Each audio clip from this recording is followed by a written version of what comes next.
beautiful people? Welcome back to my channel. I'm Erin, and this is Erin On Demand, a place for entrepreneurs and content creators looking to build your brand, business, and impact. And today, y'all, I'm helping y'all out. As a brand strategist, there are so many things that I see people waste their money and waste their time doing for their brands that really is not serving much purpose, if any at all. So I really wanted this video to be some branding don'ts, things that you really don't need for a strong brand. So let's get into them. The first thing is business cards. Now, I personally hate the exchange of business cards.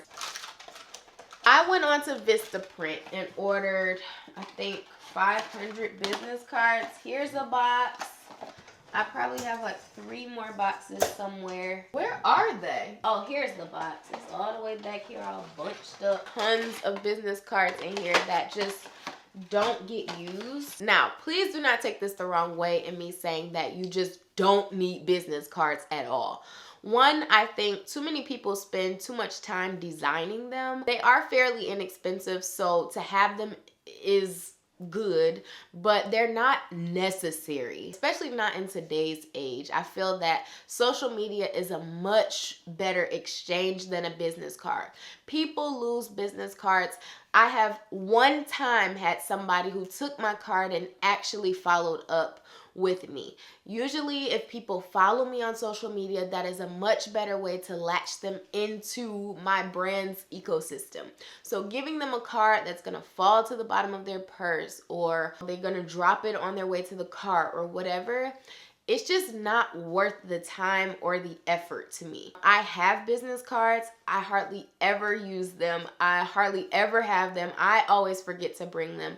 But my social media is a very good way to have a more insightful understanding of who I am, what my business is, and it latches you into really my sales funnel a lot better. It's a much stronger exchange for us to follow each other than it is for me to give them a business card. It's not that business cards aren't needed. I'm not telling you just don't make business cards.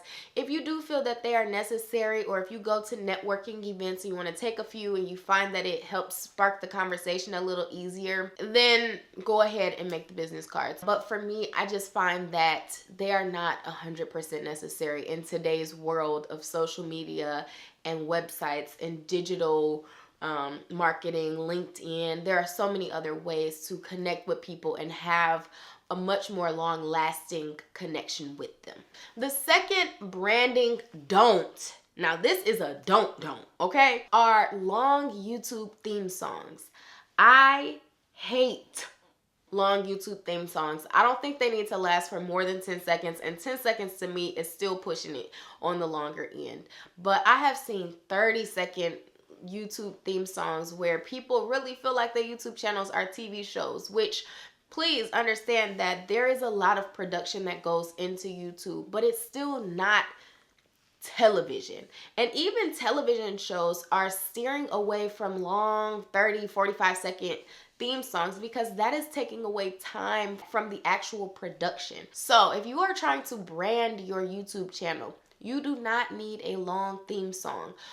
You can do that through shooting your video a certain way. This quality, you guys are used to seeing this frame in my sit down videos. You guys are used to the numbered transitions popping up. You guys are used to how my videos start, the things that I say at the beginning of every video and at the end of every video. Those are still ways to brand. Branding is not all about the aesthetic and creating graphics and all of this stuff. Branding is also who you are, and that is the root of your brand. So you want to make sure that you are giving them more of who you are and less of like the fluff stuff, okay? You are also causing people to bounce off of your videos a lot faster. Now, the times where I feel like theme songs are a little bit more acceptable are like family vlog channels, or, you know, like couple vlog channels, things where it kind of gives me a snapshot of what their relationship or what their dynamic looks like. In that case, I think it adds to the story a little bit, especially for people who may be new to the channel. It gives you a glimpse in of who they are.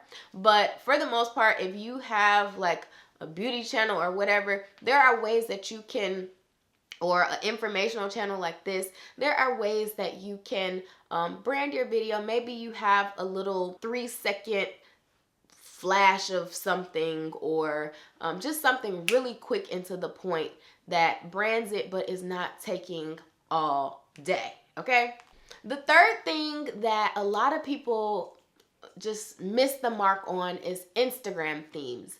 I see so many people's Instagram pages where you're like really playing on this color, where you use like, you love pink, so like every single post on your page is like pink filtered, and then you've got text and everything is pink, and then your pictures have like a pink border, and you just really take this whole pink thing to the next level. I don't think that over-theming your Instagram feed is necessary to create a strong brand. And be easy on the eyes, yes. Does every single picture, if your brand's color is purple, does every single picture have to have purple in it, have a purple background, have purple stars all over it, have, you know, the words be purple? No. One of my eBrand Club members actually submitted her Instagram page to be audited in the club, and she has a t-shirt company, and she was like going with this hot pink, black and white theme on her Instagram page, but it was just so hard on the eyes. It was like stars everywhere and hot pink backgrounds and pink filters on top of it, so it was like you couldn't really see the actual clothes. The images were buried in all of this pink and all of this busyness of her trying to theme her page so that when people saw certain things, they associated with her company. But you want to be careful of over theming your page to the point where it's distracting and it confuses the viewer on what your actual intention of the page is. So I would just be careful with that. Of course, having a nice clean aesthetic, or having an Instagram aesthetic, is important. And by aesthetic, I mean having a quality page, making sure it's easy on the eyes, making sure it tells a story as you scroll, and that people at a glance have some sort of idea of what this brand is when they look at those first 6 to 9 pictures.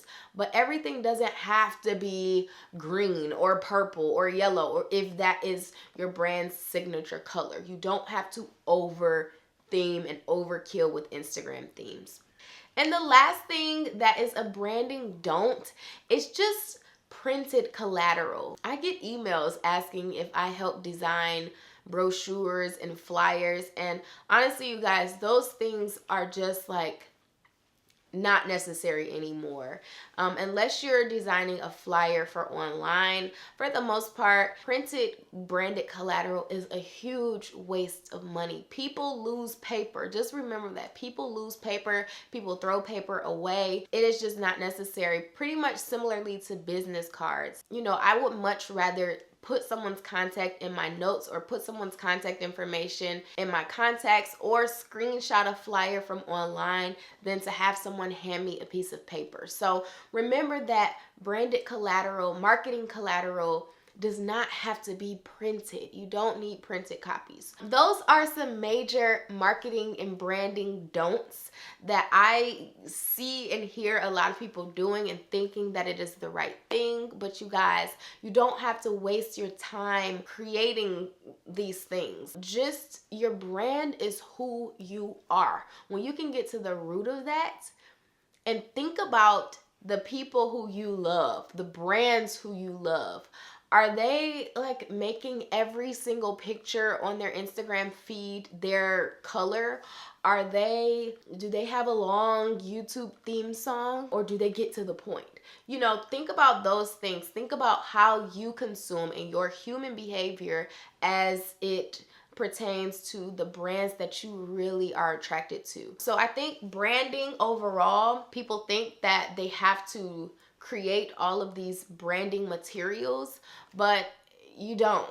I do have another video that is all about how to create a strong personal brand. So if you haven't checked that out, I will link it in the description below. Also, if you guys want some branding do's, give this video a thumbs up and hit the notification bell, because maybe I'll have that video coming for you guys soon.